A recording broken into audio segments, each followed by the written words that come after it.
दहशत, जंगल और जवानों के साथ ये खूनी खेल और नक्सलियों से निपटने में कहां चूक जाती हैं हमारी सरकारें। एक और सवाल कि माओवादी बदल रहे हैं अपनी रणनीति, उनको जड़ से खत्म समझना, क्या ये हमारी एक बहुत बड़ी भूल है? ये सवाल इसीलिए क्योंकि 26 अप्रैल की घटना के बारे में ये माना जा रहा है कि ये जो इलाका है यहाँ के बारे में तो 12 साल पहले यहाँ पर एक आईपीएस कल्लूरी ने एक अनाउंसमेंट कर दी थी और उस अनाउंसमेंट में जानते हैं क्या कहा गया था कि ये जो इलाका है जहाँ पर ये घटना घटी है ये माओवाद मुक्त है। वहाँ हर 2 किलोमीटर पर कैंप हैं। जिस रोड में विस्फोट हुआ वो पक्का था, डामर का था।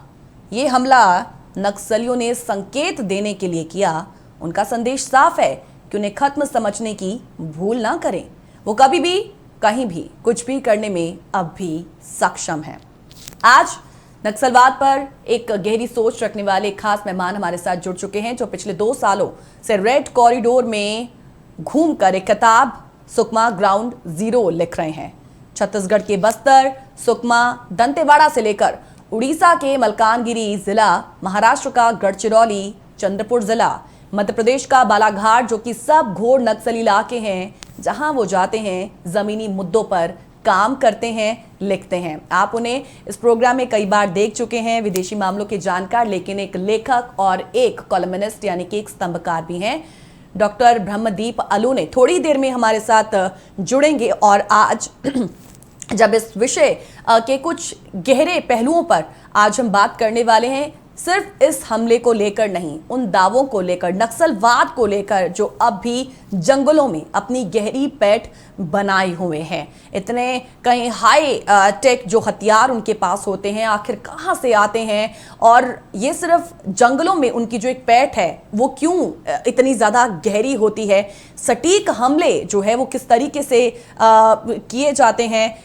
बहुत एक कहीं ना एक जितनी गहराई में वो लोग उनकी अपनी पैठ है, उतनी ही गहराई से कुछ ऐसे सवाल बने हुए हैं जो हम कहें आम सवाल, लेकिन उसके जो जवाब हैं वो मिल नहीं पाते हैं।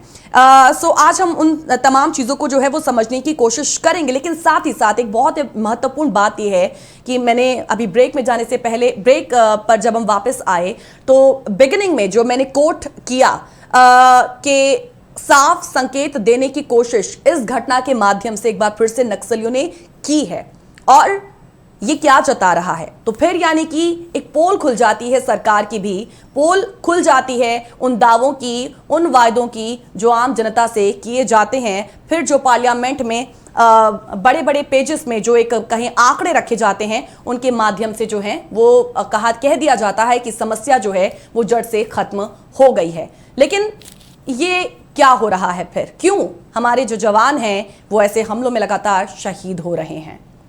लेखक और स्तंभकार डॉक्टर ब्रह्मदीप अलूने जी इस वक्त हमारे साथ जुड़ चुके हैं। सबसे पहले आइए उनका स्वागत करते हैं। सर, बहुत बहुत स्वागत है आपका प्रोग्राम स्ट्रेट टॉक में, क्योंकि आप रेड कॉरिडोर में घूमकर नक्सलियों पर किताबें लिख चुके हैं, अब भी लिख रहे हैं, और ज़मीनी मुद्दों से आप जुड़े हुए हैं, ज़मीनी जो हकीकत है उससे आप जुड़े हुए हैं। तो आज इसी से जुड़े तमाम सवालों को आपसे हम समझने की कोशिश करेंगे, लेकिन सबसे पहले ये जो हमला हुआ है हाल ही में 26 अप्रैल को, उस पर मैं आपकी टिप्पणी लेना चाहूँगी, क्योंकि यही वो इलाका जहाँ पर एक आईपीएस कल्लूरी ने एक दावा किया था कि यहाँ पर समस्या नक्सलवाद की पूरी तरीके से खत्म हो चुकी है। दंतेवाड़ा में नक्सली इतना घातक हमले को अंजाम देने में फिर यहाँ पर सफल कैसे हो गए, और उन्होंने इस घटना के माध्यम से, इस वारदात के माध्यम से क्या संदेश देने की कोशिश की है सरकारों को जो दावे करती है समस्या के खत्म होने की? देखिए कीची, ये जो हमला हुआ है दंतेवाड़ा का, जिस इलाके में हुआ है हमला, ये ऐसे इलाकों में वहां पर हमले आसानी से हो ही सकते हैं, नक्सली हमले कर ही सकते हैं। तो ये हमला सफल इसलिए हुआ है क्योंकि समन्वय की कमी, इसके साथ साथ सिक्योरिटी लैप्स, आपने समस्या को नजरअंदाज किया। ये जो पतझड़ का मौसम होता है इसमें बहुत क्लैरिटी होती है, जंगल में दूर दूर तक आप देख सकते हैं। तो इस समय में जो नक्सली हैं वो टीसीओसी नाम का एक अभियान चलाते हैं, जिसमें क्या होता है कि ये लोग टेक्टिकल काउंटर ऑफेंसिव एक उनका एक इस दौर में एक अभियान चलता है जिसमें वो सिक्योरिटी फोर्सेस को जंगलों में निशाना बनाने की पूरी कोशिश होती है। और ये जो मौसम होता है ये जनवरी से लेकर करीब मई तक होता है, मतलब फरवरी से मई तक का जो मौसम होता है।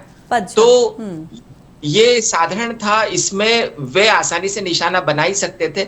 समस्या ये कि ये लोग निशाना बन क्यों गए, लोग इतने शहीद क्यों हुए, इसका कारण यह था कि उन्होंने खतरे को नजरअंदाज किया था और उसका नतीजा ये हुआ कि 11 जवान शहीद हो गए। जी।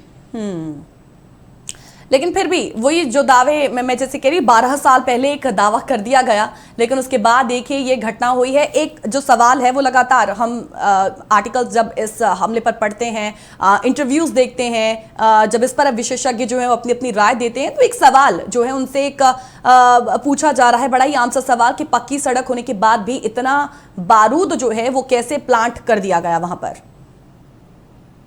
देखिए ये जो नक्सली जो है इन हमलों में जो जिस प्रकार से वो हमले करते हैं, एक रणनीति के तहत हमले करते हैं कि जो रोड बने हुए हैं इन रोड के नीचे कई स्थानों पर बारूदी सुरंगें, जो बारूद है वो होगा, फिट होगा, और जो नक्सली उनको पता होगा कि यह बारूद कैसे कहां पर फिट करी हुई है और इसका उपयोग कहां पर करना है। अब देखिए ये पक्का रोड बना है, इस रोड को बनाने में हमारे सीआरपीएफ के कई जवानों की शहादत हुई होगी, क्योंकि ये जो रोड है ये बहुत ही ऐसे खतरनाक इलाके में रोड बना है। और नक्सली जो है, नक्सलों की पहली दुश्मनी होती है रोड से होती है, क्योंकि वो नहीं चाहते कि सिक्योरिटी फोर्सेस या जो सरकारी मशीनरी है वो आदिवासी इलाकों तक आसानी से पहुंच जाए।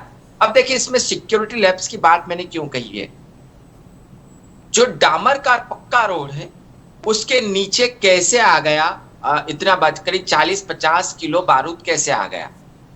अब देखिए उन्होंने बाकायदा उस रोड के नीचे, मतलब नीचे से एक सुरंग बनाई होगी, तो सुरंग बनाने में कम से कम 10 या 12 दिन लगे होंगे। और सुरंग जब बनाई उन्होंने तो जंगल में मिट्टी भी खोदी होगी। अब मिट्टी खोदी होगी तो सिक्योरिटी फोर्सेस पता नहीं कर ले, इसके लिए क्या करते हैं वो लोग कि जो मिट्टी ऊपर आती है, गड्ढे को मिट्टी ऊपर आती है, उस मिट्टी को वो दूर ले जाकर फेंकते हैं और कोशिश करते हैं कि पत्तों से जंगल में ढांक दे। तो ये 10-12 दिन की मेहनत के बाद उन्होंने उस रोड के नीचे से सुरंग बनाई होगी, और सुरंग बनाने के बाद उन्होंने वहां पर आईडी प्लांट भी कर दिया। अब आप देखिए, मतलब एक तो आप ड्रोन का इस्तेमाल कर रहे हैं, ड्रोन से वहां पर देखभाल कर रहे हैं। दूसरी बात ये होती है कि जब भी सिक्योरिटी फोर्सेस गुजरती है तो बाकायदा उनके आगे वाहन गुजरते हैं।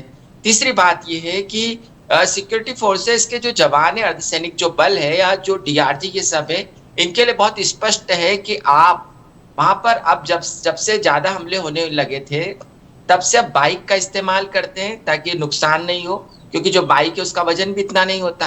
चौथी बात यह है कि आप पैदल सर्चिंग अभियान चलाते हैं जी। तो आप जो है आप पैदल सर्चिंग अभियान के बजाय आप जीप का इस्तेमाल कर रहे हैं। आप बाइक से अब जवानों को नहीं भेज रहे, आप जीप से जवानों को भेज रहे और एक के बाद एक गाड़ियां जा रही है। तो ऐसे कई, ये तो एक जगह हमने देखा है, और भी रोड के नीचे कई जगह बारूद उन्होंने प्लांट कर रखी होगी और नक्सली किसी भी समय पर हमला कर सकते हैं। देखिए ये जी आप चाहे जितने दावे करें, लेकिन वहां पर रोड के किनारे घना जंगल होता है। मतलब 10 मीटर दूर, रोड से 10 मीटर दूर यदि आपकी आंखों पर पट्टी बांध के हाथों को बांधकर किसी के हवाले कर दिया जाए तो आपको कभी पता भी नहीं चलेगा। घने जंगल है और उन जंगलों में आदिवासियों का राज चलता है, नक्सलियों का राज चलता है। तो आप वहां पर इस प्रकार से काम करेंगे तो निश्चित तौर पर उसका जो परिणाम है वो सिक्योरिटी फोर्सेस के लिए खतरनाक ही होगा। जी एक छोटे से ब्रेक ले ब्रह्मदीप जी, यहाँ पे हमें रुकना है, तुरंत लौटेंगे, लेकिन कुछ और सवाल, काफ़ी गहरे जो सवाल हैं, क्योंकि जैसे हमने कहा कि एक कहीं स्पेशलाइजेशन है उनकी, क्योंकि ज़मीनी हकीकत से जुड़े हुए हैं, तो उन्हीं से जुड़े कुछ सवाल जिस पर होगी बात आगे भी, और उसे सुनने के लिए, समझने के लिए जुड़े रहना है आपको भी हमारे साथ प्रोग्राम स्ट्रेट टॉक में। एक छोटा सा ब्रेक लेंगे।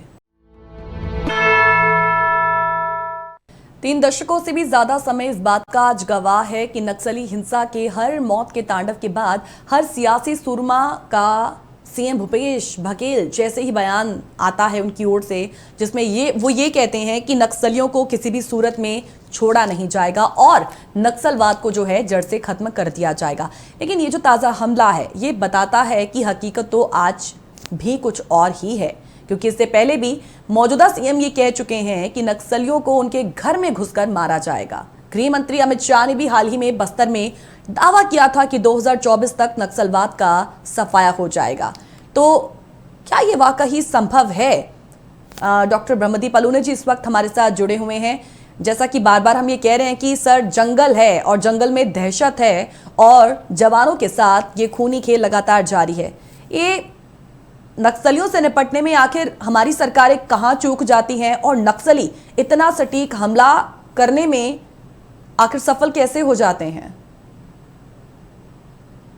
देखिए कि जो जंगल है, सबसे पहले तो पहला सवाल ये है कि हम आदिवासियों को आधुनिक क्यों बनाना चाहते हैं। दूसरी बात यह है कि जो जंगल है, जंगल में हम आदिवासियों का डेवलपमेंट कैसा कर रहे हैं, जबकि नक्सलियों की जड़ें इतनी गहरी। देखिए नक्सलियों का ध्यान पूरा इस पर होता है कि वो ये बताते हैं आदिवासियों से, गरीब आदिवासियों से कि वो उनके हैं। वहीं पर तो उसके लिए वो क्या करते हैं, नक्सली उनके बीच रहते हैं, जंगलों में जाते हैं, उन जैसा जीवन जीने की कोशिश करते हैं, मतलब ये दिखाने में कामयाब होते हैं, जबकि ये टोटली झूठ होता है। ठीक इस प्रकार से इसे समझिए कि जो नक्सलियों की केंद्रीय कमेटी होती है, केंद्रीय कमेटी में प्रोफेसर्स होते हैं, बड़े बड़े ऑफिसर्स होते हैं और उनके जो बच्चे होते हैं वो देश की नामचीन कॉलेज में या यूनिवर्सिटीज में अथवा कि दुनिया के अन्य यूनिवर्सिटीज में पढ़ते हैं। वो अपने बच्चों को आदिवासियों के पास वहां पर उन जंगली इलाकों में नहीं भेजते, लेकिन जिस प्रकार से वो काम करते तो ये बताते हैं कि जो नक्सली है उनके जो नक्सली है वही आदिवासियों के सही हमरा है या सही तरीके से उनका नेतृत्व करने वाले लोग हैं। अब दूसरी बात, क्या नक्सल समाप्त हो सकता है? देखिए दरभा घाटी है, दरभा घाटी जो है वो जहां पर 2013 में कांग्रेस के नेताओं पर हमला हुआ था, बड़ी खतरनाक दरभा घाटी है, दक्षिण बस्तर का इलाका है। और ये दरभा घाटी में जो नक्सलियों के 3 संगठन काम करते हैं, मतलब ये एरिया होते हैं। मलकानगिरी एरिया कमेटी काम करती है, कांकेर एरिया कमेटी काम करती है और कटे कल्याण काम करती है। तीनों अलग अलग पहाड़ियां हैं और इन तीनों अलग अलग पहाड़ियां इतनी खतरनाक है कि नक्सली एक से हमला करके या तो उड़ीसा भाग जाएंगे या झारखंड भाग सकते हैं या मध्य प्रदेश के बालाघाट तरफ भाग सकते हैं या गढ़चिरौली महाराष्ट्र तरफ भाग सकते हैं। मतलब ये बड़ी खतरनाक पहाड़ियां हैं। अब देखिए अभी तक जो छत्तीसगढ़ सरकार ने करीब 450 से ज्यादा नक्सलियों के होने का दावा किया था, जिन पर 5000 से लेकर 25 लाख 50 लाख तक के इनाम है। ये 450 से ज्यादा जो नक्सली इतने हार्डकोर नक्सली है कि जब तक यह गिरफ्तार नहीं हो जाते या इनको मारे नहीं जाते सिक्योरिटी फोर्सेस के सामने, तब तक नक्सली समाप्ति की बात कर ही नहीं सकते। दूसरी बात है, पिछले दिनों जब मैं दरभा घाटी में था तो दरभा घाटी में ऊपर जैसे दरभा घाटी के ऊपर चढ़ के हम जगदलपुर की ओर जाते तो वहां पर 2 बड़े बड़े स्तंभ बने जो नक्सलियों की याद में बनाए। देखिए कितनी बड़ी बात है कि जो नेशनल हाईवे 30 है वहीं पर रोड पर बड़े बड़े स्तंभ बने नक्सलियों की याद में और नक्सली का बाकायदा नाम तक लिखा होता है। मतलब ये जब ये स्तंभ बनाया जाते हैं किसी नक्सली के मारे जाने पर तो बाकायदा नक्सली वहां पर इकट्ठा होते हैं, बहुत बड़ा कार्यक्रम करते हैं और वहां से शपथ लेके कई युवा जो है वो नक्सली बन जाते हैं। अब उन 2 स्तंभों के रोड के ठीक उस पार एक बोर्ड लगा है जहां पर लिखा है भूपेश बघेल की फोटो के साथ कि नक्सल मुक्त प्रदेश होने की ओर बढ़ते हुए कदम। आप देखिए कि आपको, आपके बोर्ड को, आपके उस विकास को, आप जिस नक्सल मुक्त प्रदेश होने का दावा कर रहे हैं उसके ठीक सामने 2 बड़े बड़े जो स्तंभ है वो आपकी मजाक उड़ा रहे हैं कि हम यहाँ पर खड़े हुए हैं। बिल्कुल।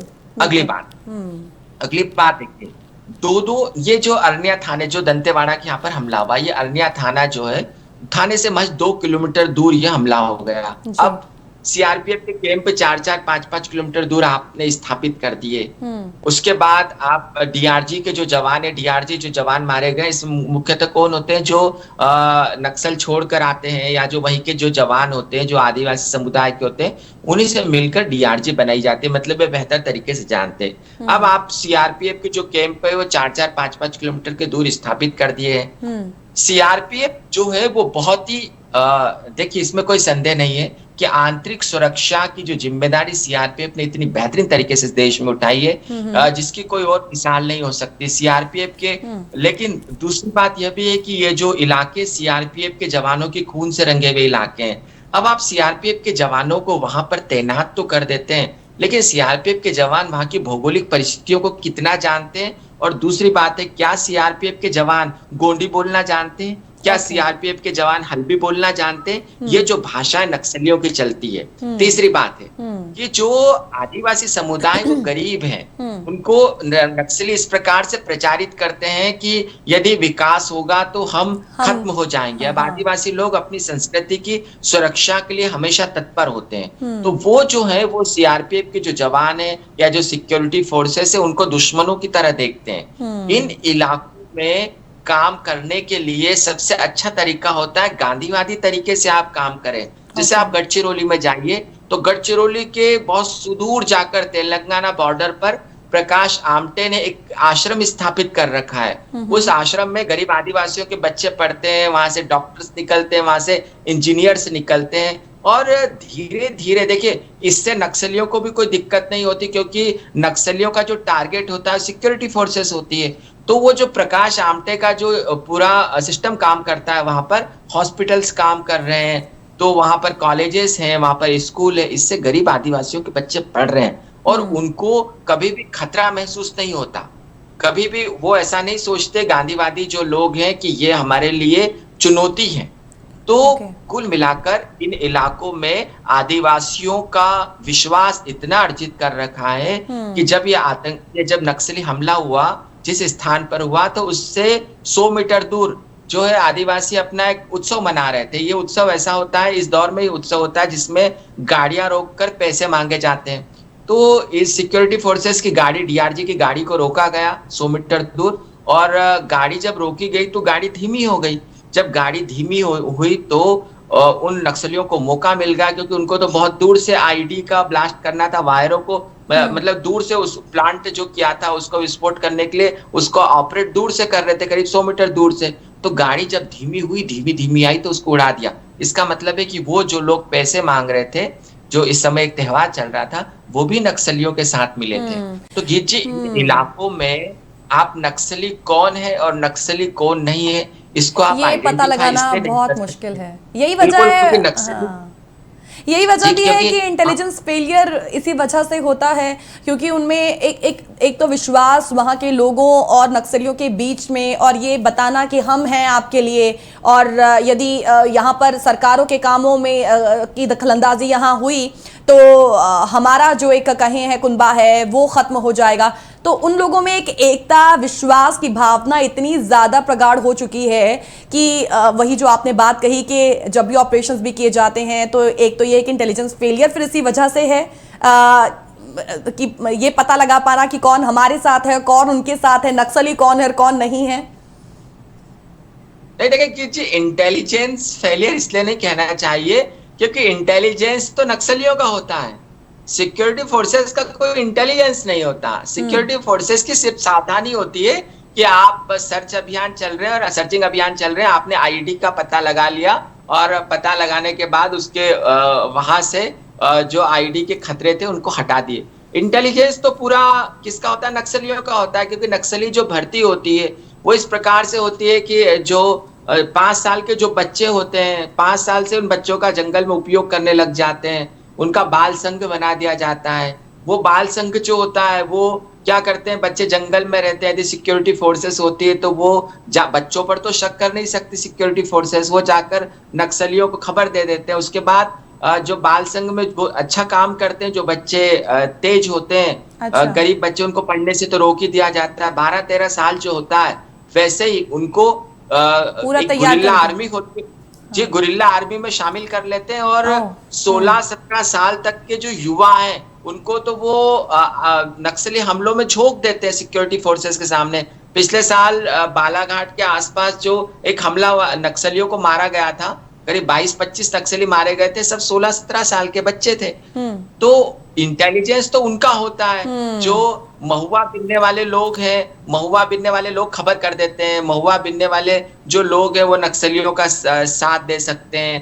तो जंगल है, जंगल में आदिवासियों का भरोसा नक्सलियों पर है और वह उनकी मजबूरी भी हो सकती है या उनकी उतनी समझ है। सही मायने में तो अभी तक भी तमाम दावों के बावजूद प्रशासनिक तौर पर प्रशासनिक अमला आदिवासियों का विश्वास जीतने में सफल हो ही नहीं सका है।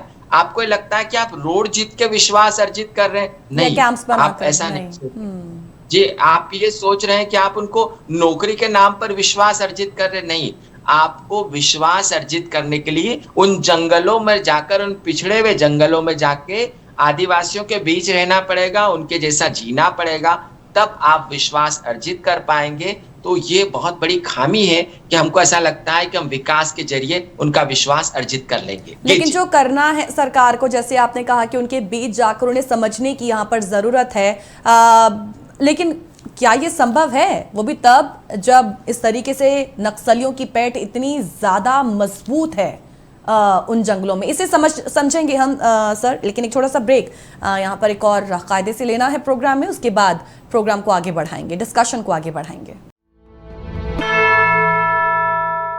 नक्सलवाद आज भी एक बहुत बड़ी समस्या है और ये बहुत सारी समस्याओं की जो देन है, जिसे आज हम समझने की यहाँ पर कोशिश कर रहे हैं। और चाहे जिन भी इलाकों में नक्सलवाद बहुत ज़्यादा प्रभावित है, वो इलाके बहुत प्रभावित हैं, लेकिन एक बात तो तय दे कि बात जब हम सरकारों की करते हैं, उनकी भाषा की करते हैं। एक भाषा होती है ना सरकार की और एक भाषा होती है जनता की। भाषा किसी भी सरकार की हो, चाहे वो कांग्रेस, भाजपा या किसी भी और पार्टी की हो, उन सब की भाषा एक ही होती है और वो भाषा होती है कॉरपोरेट की। अगर जनता की भाषा रहती है तो शायद बातचीत के रास्ते आगे बढ़ सकते हैं, समस्याएं जो हैं वो खत्म हो सकती हैं। हम यहाँ पर डॉक्टर ब्रह्मदीप पलोनी जी का एक बार फिर से स्वागत करते हैं। सर, एक सवाल मुझे आपसे पूछना था, वो ये है कि जैसे आपने पहले बताया कि ये जो नक्सली होते हैं इनमें कितने ही पढ़े लिखे लोग होते हैं और इनका जो नेटवर्क है वो बहुत ज़्यादा है। हालांकि एक सवाल तो ये भी है कि इतना ये जो एम्बुश का उपयोग जिस तरीके से यहाँ पर होता है, इतने भारी वेपन्स का ये इस्तेमाल यहाँ पर होता है, इतना जो घातक बारूद का यहाँ पर इस्तेमाल होता है, ये सब आता कहाँ से है? डेफिनेटली एक नेटवर्क तो होगा ही। लेकिन दूसरी बात सर ये भी है कि देखिए, ये नक्सलवाद ये नया तो है नहीं, ये एक बहुत पुरानी समस्या है और ये अभी तक खत्म हुई नहीं है। मतलब आप सर 2 सालों से वहां पर हैं और कई इलाकों में ऐसे घूमते हैं जो नक्सलवाद प्रभावित हैं और मुलाकात भी आपकी होती है, तो आप जमीनी मुद्दों को जो है अपने राइटिंग के माध्यम से उतारते हैं। उन लोगों की है क्या सोच, क्या है आज? कुछ तो सर बदलाव हुआ ही होगा ना उनकी सोच में भी। क्यों वो नहीं चाहते हैं कि वहां के जो लोग हैं उनमें बदलाव हो, किसी तरीके का उनका जो जीवन है थोड़ा सा आसान हो? सोच क्या है उनकी और वो क्या चाहते हैं, क्या नहीं चाहते हैं वो? देखिए गीची, ये जो नक्सल मूवमेंट जो लोग संचालित कर रहे हैं, सबसे पहली बात तो इसका सामाजिक न्याय से कोई सरोकार है ही नहीं। जिस प्रकार से ये लोग प्रदर्शित करते हैं नक्सली नेता खासकर कि वो सामाजिक न्याय से के लिए लड़ रहे हैं, ऐसा बिल्कुल भी नहीं है। लेकिन चूंकि उन्होंने एक ट्रैप की तरह बना रखा है जिसमें गरीब आदिवासी पूरी तरीके से फंस चुके हैं, तो वो इसका लगातार उपयोग कर रहे हैं और सफल भी कर रहे हैं, क्योंकि वो जंगल के अंदर के इलाकों तक गहरे तरीके से पसरे हुए हैं और उन पर उनका प्रभाव है।